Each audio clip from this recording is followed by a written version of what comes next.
Hi, everyone. It's Don from the MS Guide. Thanks for joining us again. This is episode 2, where we're talking about sex with Dr. Ashley Brown from King's College in London. Ashley's a researcher into sex in MS, and Ashley's also maybe I wouldn't say hands-on, Ashley's a therapist, and she helps people who have sexual issues caused by MS. And we're going to get into this now. But before we start, very quickly, the MS Guide is unfunded other than you guys. It's a community effort, essentially. My Patreon link is in the description. It's less than a cup of coffee a month. So if you can help me out, I'll be super grateful. Anyway, Ashley, hi. Thanks for joining us again.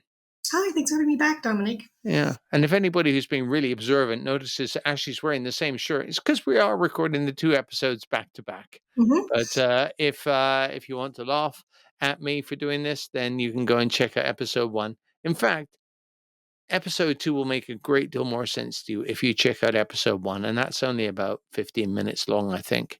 But actually, we were discussing in episode 1 the 3 main issues that have been highlighted by the relatively recent research into sex and MS.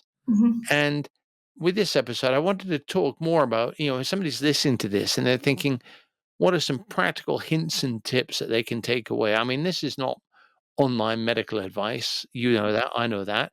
But it's just things that people can think about, maybe incorporate into their lives, into their sex lives, or into their general lives. So are you happy with that? Yeah, that sounds great. Excellent. So we identified 3 things that are really becoming or are really the issues in MS. And one of them is relationships. One of them is self-image. Is that fair to say, how that affects things? And remind me of the third? It's how you identify with sex and intimacy. Right. What you Okay. want, Yeah. how to define it. So your relationship to, should we say, the topic of sex and intimacy, Yes. of yourself. So let's start with the first one and say relationships. Because you gave the example in the first episode of a woman who was so upset by her MS diagnosis, and she'd had an ordinary sex life until then, should we say, in a marriage, and then didn't have sex for 2 years because she was so concerned. But she didn't talk about it with her husband, did she? So relationships, what are your sort of key takeaways of things that people can do? So I know this is probably going to sound like a statement of the obvious, but communication is probably the biggest thing. How do you start that, though? Everyone says, you're right, everyone says that, but where do you kind of find your way in, Where do you put your chisel? Yeah, it's a really difficult one because I think, growing up, none of us are taught how to be in a relationship. It's something that we kind of figure out over time. And even then, we're often not great at it. And when something like a diagnosis like this comes through that is lifelong, there's this big, oh no, right? What happens then? And a lot of times people will think they're communicating well because they're talking a lot about medical things and they're discussing a lot of long-term life plans and things around children and all of that, but they're not talking about their actual relationship. What I find a little funny is that people can have really great sex, but then as soon as it's over, there's no talking. They just don't tend to say much at all.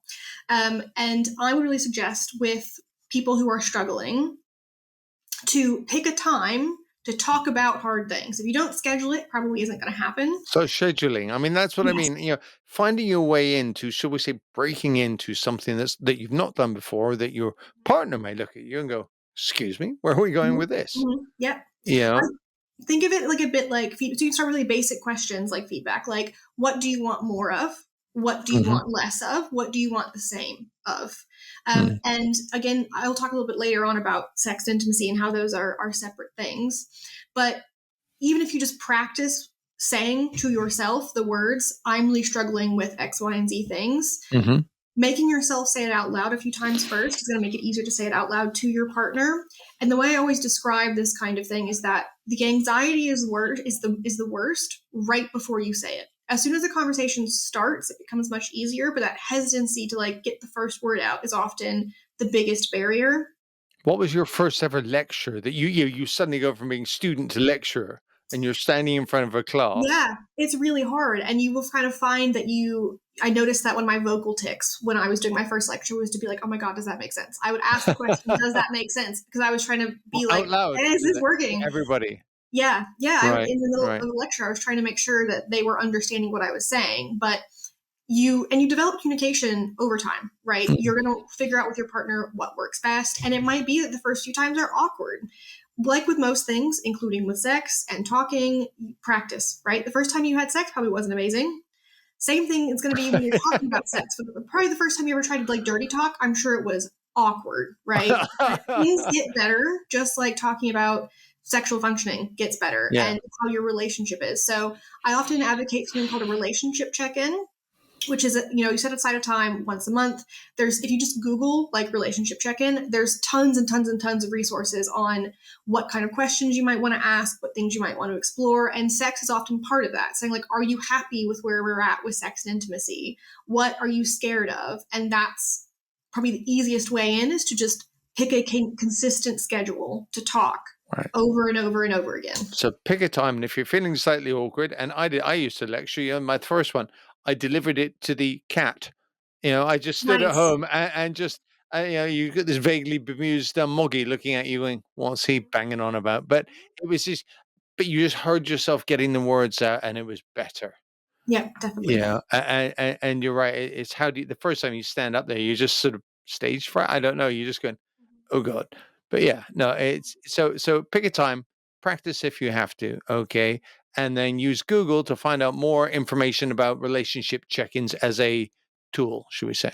Yes, definitely. Right. Okay. So the next one then, I mean, let's talk about self-image, because I mentioned to you that I have a cane now, for any distance, or something called an exoband, which I walked into the pub that I know everybody well with my exoband on, which goes around your legs and your waist. And one of the guys just burst out laughing and said, "So you're wearing your suspenders on the outside, are you now?" But it was just, it was friendly banter. It was really, Mhm. we're just laughing because they see me. And I said, "Notice I haven't got the cane," but it's all noticeable, but people knew because they knew I had a cane. I went, "Hey, I can ditch the cane," and that was all sort of fine. Yeah, I mean, nobody commented any more than that, but it was, you stand out, don't you? Yeah, How do you definitely. deal with that? If that bugs you, I mean, I don't know. Maybe I used to be in the police long ago, and wearing a police uniform, everyone looks at you, everyone, Mm, or you feel like everyone's looking at you. So I don't know if it's just I've been cured of it by things like that, but if you're not used to it, it's really odd, yeah, really weird. yeah. How And you do you become do it? hyper vigilant. You start, thinking, Yeah. "Oh my God, they're all making fun of me," right? If that person's laughing, they must be laughing about me, Oh, if even you're if in the it's not police, they true. are generally. Yeah. But yeah. So So, it's yeah, so again, like you just gave us sort of a couple of little hacks to chip into getting going with it. You can't just tell somebody to buck up and pull their socks up and get over it and everything. What do you do about self-image? so I think there's different levels to this. One thing that we know that works really well for people with long-term conditions is something called acceptance and commitment therapy. Um, ACT? yes, ACT. There's a lot of helpful resources online for that. But the Right. idea is that we don't have the ability to change everything, right? And when a diagnosis like this hits you, you can't change that. And it's going to massively impact you in a lot of different ways. An ACT is not telling you to just be like, okay, get over it. That's not the point. But it's helping you get some distance from the kind of thoughts and feelings you have. So the way I like to describe it is that all of the thoughts and emotions and feelings that are going on in your brain is just data, right? They're data points that are letting you know that like something's up, right? For example, people who have lost limbs will get phantom limb pain, right? So their brain is saying your arm is there, but it's not necessarily true. The same goes for when we're telling ourselves, like, oh my God, I'm not worth anything anymore, or I can't possibly be attractive, or my body is failing me completely. While there might be some truth in that, we use this tool called cognitive diffusion. Don't worry too much about that term. But the idea is that we're just putting distance between those thoughts and what is actually true. Because if we're so fused to the idea that what our brain is telling us is always true, we start to believe that more and more. So this Mm. might be really silly things like if your brain is telling you, oh my God, I can never be attractive again now that I have MS. You will rephrase it to get distance between you and that thought. So you might say, okay, my brain is telling me that, my MS makes me completely unattractive now. Or one thing we do is we have people say the thought out loud in a funny voice, right? So if it feels like Elmo is telling you that instead of you, it doesn't feel as real, right? And that Yeah. does really work. It's a practice that you can start to do a lot with, and it becomes more of a habitual thing. So again, if you look up anything about what's called cognitive diffusion or acceptance commitment therapy, that will come up, and there's techniques for that, because we're trying to get ourselves to a place where we can accept just who we are and know that no matter who we are, we're still like deserving of love and respect and intimacy and happiness, and that we can make adjustments that we need to be able to get to the quality of life that we would like to have. Yeah. I mean, I just remember being young. Everything was so, people are looking at me, people are judging me. I mean, now I'm 55. If you think I'm an idiot, your problem, not mine. It is my whole, or if you think I'm disabled or what, it's your problem, not mine. I mean, I will get on, I will do what I can do. I know what I can actually do and what I can't. But Mm. yeah, it's very liberating to Mm. stop giving a toss about some of this stuff. When you realize that it was weighing you down, Yeah. like what you thought other people thought. And back to your communication thing, how often does somebody actually go up to somebody else and go, "Do you think that I'm ugly? Do you Yeah. think that I'm worthless?" And they would look at you like, probably half of them are just going, no, hadn't crossed my mind. You're getting yourself in a knot about it, and it hasn't even crossed their mind. They're thinking, "Oh, my shoes hurt. Oh, I'm hungry. Oh, is the Mm. train late?" Not, "Oh, look at that. There's a really ugly person over there." Mm. I think we're unaware of how many assumptions we're making. We just assume that we know the truth about a lot of things just because that's human nature. But in reality, we're assuming things constantly all of the time. And fact checking that can be really helpful. I think you Mm. brought up a good point. It might have been in the previous episode about how people can see you differently. Like they might think you're drunk, right, because of MS. And there's a lot of myth busting that I think needs to go on around sex and disability in particular. So even if you start looking into that stuff yourself, so I've had people tell me in clinic that now that I have MS, sex is actually dangerous for me, which is not true. So, or people who are disabled shouldn't be having sex. I've had, unfortunately, some nurses tell me What, they before don't that, deserve it.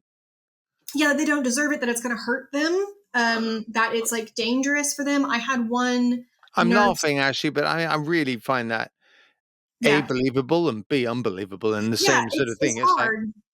It's definitely hard to hear that stuff. And it's difficult too when it's echoed by some clinicians. I think they're getting better, but sometimes some of the older nurses I've spoken to have been like, well, if they're not going to have babies, why should I ask them about sex? Like they shouldn't be having sex. And it feels astounding because people who are disabled still want to have sex. They still want to and should be able to experience pleasure and intimacy in that kind of way. sex is one of Um, life's almost guaranteed pleasures. Most yeah. of us have got the equipment, tools, or whatever to do that. And I think as a human being, the sort of pursuit of pleasure is something that I think is pretty much hardwired into us. Definitely. You kind of got to go the other way, like you say, and start going, "Well, I don't deserve it," or this or that, and it's I don't deserve pleasure or a good life. Odd, yeah, but I mean, I say odd, but it doesn't make the fact that it doesn't exist. So saying things out loud in an Elmo voice, that's stuck in my head as a thing. What? It's just, I think it's, I would say, and I'm no therapist, analyze, think about why you're thinking it. I mean, in many times in my life, it's like, actually, Dom, why do you think this? What evidence do you have to back up your sort of idea Mm. that, for example, I mean, when you're a young bloke, everyone's, it was always like combing your hair in just the right way when you're in grade 8. When you're 13, it's like, turns out no one cares. But when you're a 13-year-old in grade 8, it felt like it was the biggest thing. Mm. You You can know? also like ask yourself, who does that thought belong to? So what I Yeah. see a lot of times is if someone is saying, like, classic example, oh, you're too fat. And I'll say, okay, well, who does that belong to? A lot of times people are just like, oh yeah, it's my aunt who's been calling me fat since I was 5. And once you realize that it's not actually you that's inhabiting that thought, it's somebody else that's like wiggled their way into your brain. That's another way to help get distance from that. Yeah. Yeah. I mean, you need to look at it through your own lens. If you think you're too fat, because you've done some sort of objective thing and said, right, my BMI is X and I want it to be Y, that's a you thing, not a somebody else thing, isn't it? But Yeah, it's when somebody else is saying it and you're just taking it on board without any sort of critical analysis. yeah, it's like, what has society kind of put on you? And a lot of times, again, stigma with sex and disability is a big one in my area. And also, what do you start to believe about yourself because of that stigma or because of what you've been told by health professionals or just society in general? Hmm. I mean, a lot of this is a bit. I mean, with things with MS, people talk and hear about lifestyle changes and you should exercise more, and you should do this. But essentially, a couple of the points we already touched on are they're interventions that you have to make on you. Yes. Yeah. You need to recognize there's a problem. Because if you don't admit to yourself there's an issue, um, none of this, nothing that you say or do as a therapist is going to help. No, the change You has know, to come from the individual. exactly. I mean, so number one, I would say I would wind it back and say you need to engage with it first. So then you're giving people some tools to engage with it, whether it's saying something in an Alma voice, rehearsing, putting time in the diary, but it's all this kind of stuff. We're on to the third point now, I think. Mm-hmm. And that is about the pleasure or not. Let me rephrase that. The relationship you have with sex and intimacy, and how much do you conflate the two? How much do you separate the two? There's no right or wrong answer as far as I'm concerned, but Mm-hmm. what do you think about it? What should people think about and do? I think the first thing they should do is realize that they are two separate things. And whether they're by themselves, maybe with a partner, to ask themselves questions like, what is my relationship with sex? If I think of sex, is my initial reaction positive or negative? People tend to have quite visceral reactions to thinking about sex, maybe certain kinds of sex acts. There's some that are just like absolutely not, some that they like, some they feel embarrassed or shame around. So I would say, first, what is that relationship like? How do you feel about sex? How do you feel about different parts of sex? And again, going back to those questions of what do you want more of, what do you want less of, what makes you feel uncomfortable, and then do the same thing for intimacy. So, what's your relationship with intimacy? Do you feel like you don't get enough of it? What is intimate? So, So I I was going to will. say, can I tell you about how would you, as an expert, describe sex and intimacy, given that they are not necessarily one and the same? Is sex to you the act of, shall we say, if it's straight sex, penetration with a woman and an orgasm? Is that what you mean by that? So, the way I use sex is to very broadly talk about some sort of like pleasurable and like consensual touching of like sexual zones on your body, right? So that Right. can So be a your lot of body's different. involved and Yes. generally naked, should we say? I mean, that's generally a prerequisite, but Yeah. or Or degrees of. there's touching of like the sexual zones on your body, right? Hmm. Like that's Okay, fine. happening in some way. And intimacy can be sex. Like you can have sex that's not intimate, Hmm. technically. Um, Intimacy is I more imagine about if you're paying connection. for it, it's just going to be very transactional. Yeah, it can be where people like sometimes just want to have, like one night stands or whatever. That's totally fine. They want to have Mm, non-committal sex, and that can be lots of fun. mm, And but the intimacy you get from that's going to differ from intimacy that you might yeah, get from having sex with somebody you've been with for 20 years, but sure. depends. So Um, sorry I interrupted. Yeah, it just made no, me it's think okay. of the transaction Yeah, style. But yeah, so yeah, yeah. intimacy is it something that you can define, or is it different to all of us? I think intimacy is about a need for human connection. So obviously, intimacy with your mom, not gonna look at intimacy with your partner, right? That would be weird. They're two separate things.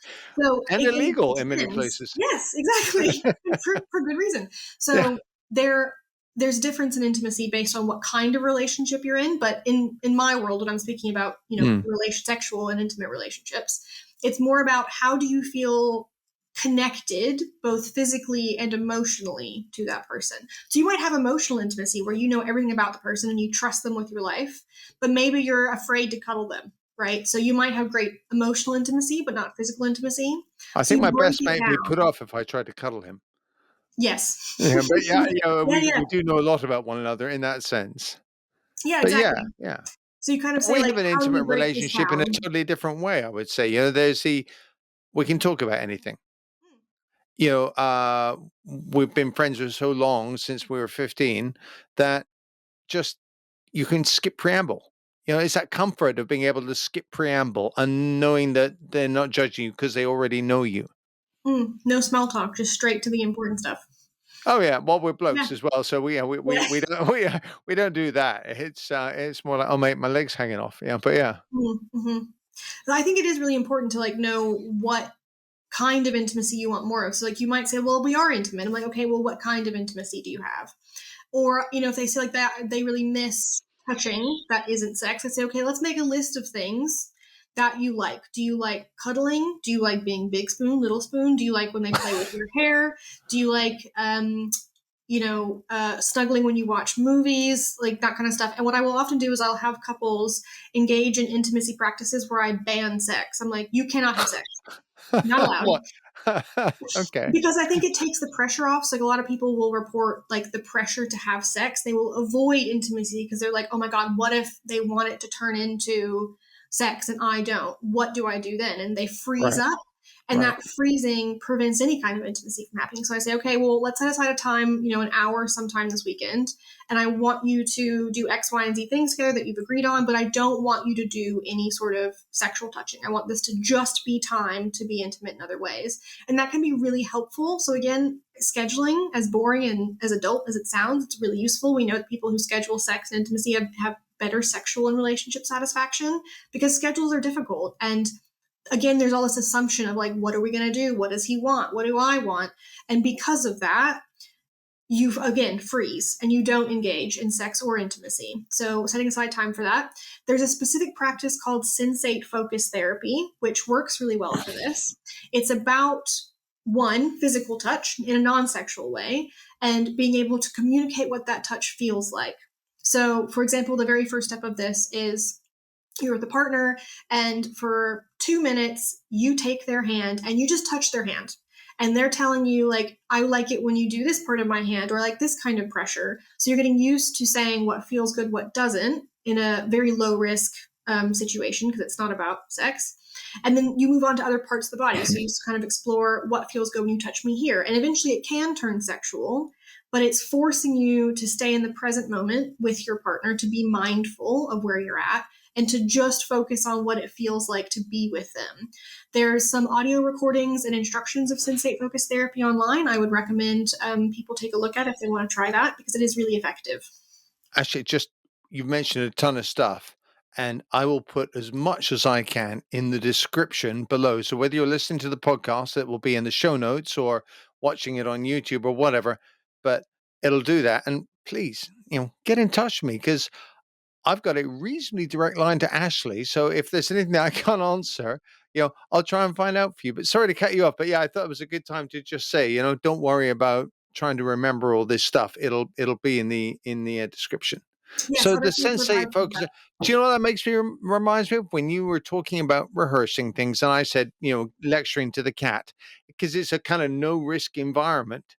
The cat doesn't care what I know or don't know about the complex sales process, which was what and so therefore it takes the pressure off.